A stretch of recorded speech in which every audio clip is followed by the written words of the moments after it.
Hey RVF family, good to see you again. Last week I put out a video that was different than normal.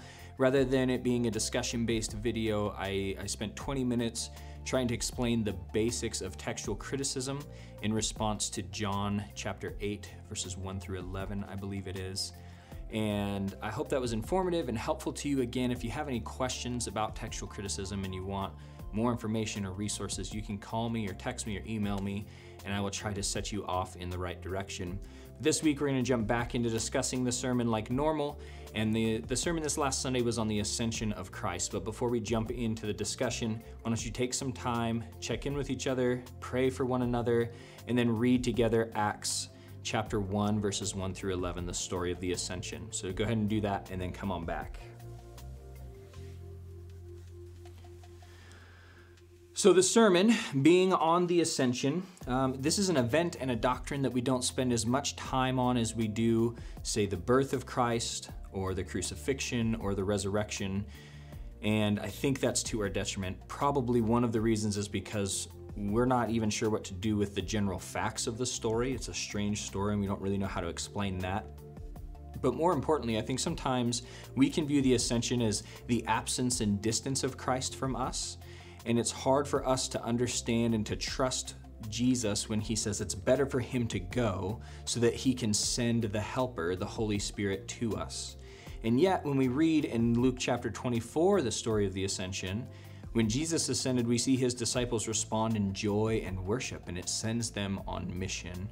And so how is it that we move from the confusion or the discouragement of the Ascension that maybe we kind of feel and sense to a joyful, worshipful, missional response to who Jesus is and to the reality of the Ascension? Because if the Ascension doesn't move us to joy, if it doesn't move us to worship, if it doesn't move us to mission, we probably don't really understand the Ascension. So the Ascension is what releases all of who Jesus is and all of the work that he did on our behalf into our lives and into the world.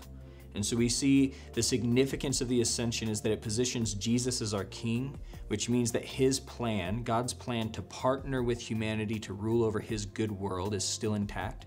Jesus, who is 100% man and 100% God, sits at the helm of the universe. And so a human is ruling over creation along with God, just as he always planned. But it also means, if Jesus is our King, that he rules this world for our good.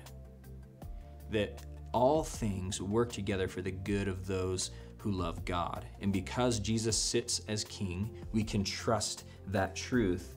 Secondly, it positions Jesus as our eternal high priest, which means he stands in the presence of God on our behalf.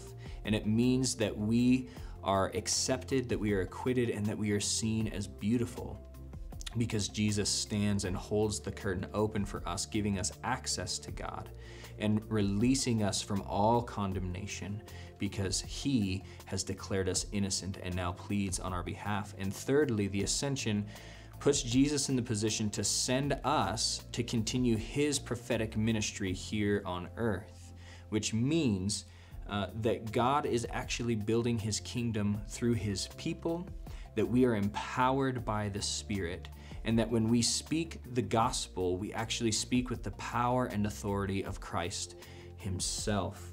So that's the significance of the Ascension. And the closing thoughts from Sunday were threefold. They were this. One is that we should seek to embody the humility and kindness like our King.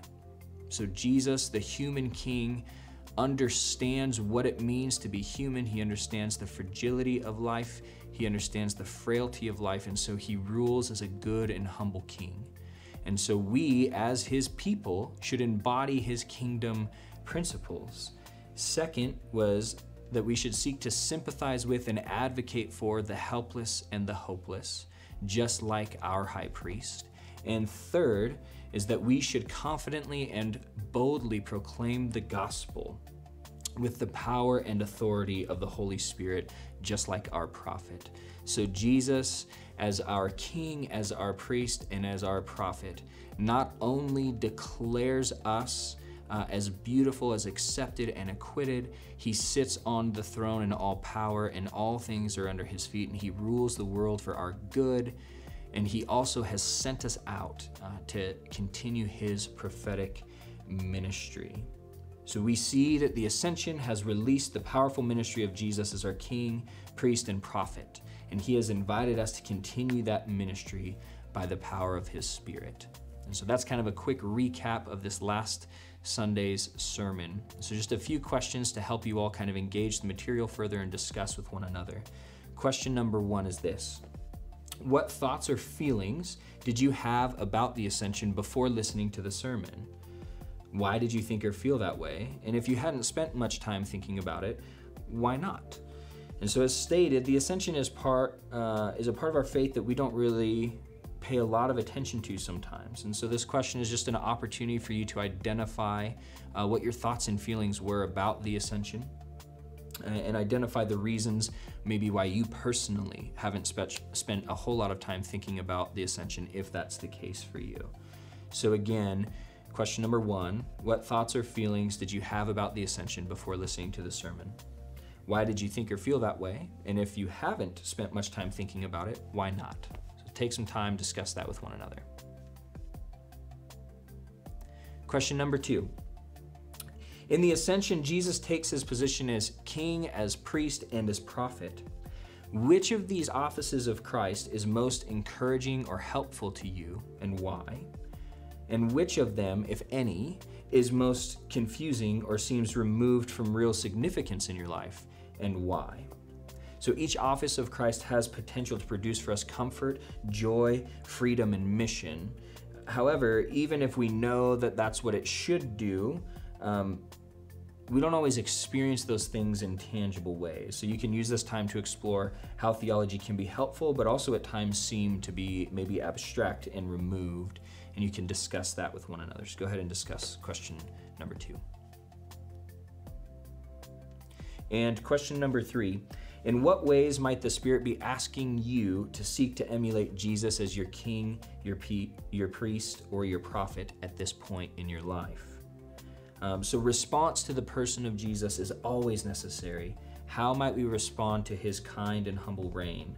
How might we emulate him as an advocate for the hopeless and the helpless?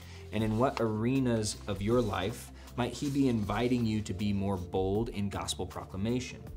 So question number 3, in what ways might the Spirit be asking you to seek to emulate Jesus as your king, your priest, or your prophet at this point in your life? Take some time and discuss.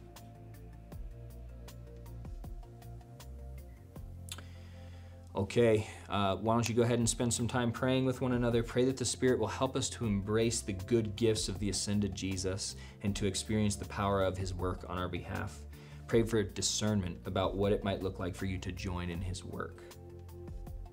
And this coming Sunday is Pentecost Sunday, so Kenner is going to be preaching on the Holy Spirit. You can read the story of Pentecost in Acts chapter 2. Make sure you take some time to read that before Sunday.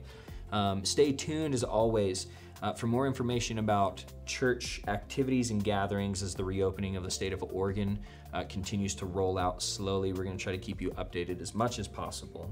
And then again, as you may have needs or prayer requests or just want to connect, please email, call, text us, reach out to your missional community leader or a member of your missional community group. We want to know what's going on with you. We want to support you well in these times. So we love you, RVF family. May God bless you. Grace and peace.